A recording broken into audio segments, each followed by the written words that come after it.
All right, the plank is one of my favorite moves to have a client do, especially if they can do it full range of motion from their toes. Jane's going to demonstrate this. Good.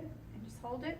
And then a modified version is just to drop down to the knees, draw the belly button in, and tighten your glute muscles. Can you make that change and draw the belly button in a little bit more, Jane? So if you feel the plank in your back at all, just keep pulling in on the belly button until you feel the back level back out. Okay, the mountain climber is just a little more aerobic version of the plank. You do it from your hands. You're going to drive the knee in towards the chest. And for a higher level, you're going to do this more rapidly.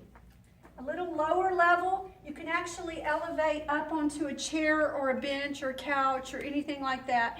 The higher you angle your body, the easier the mountain climber is. This is a Russian twist. Jane's balancing back, keeping her tummy very, very tight.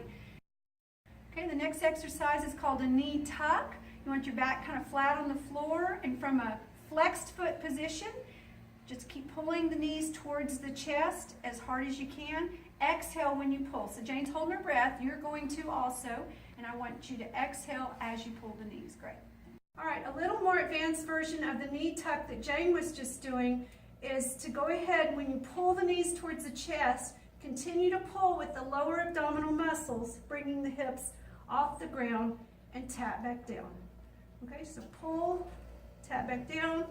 If that's still too easy for you, extend the arms up overhead, pull, tap back down. So all I did in this last version is I took the hands out of the equation.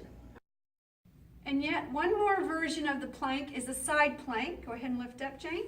A little more difficult than the front plank, but very, very effective in tightening up the entire core all around the waist.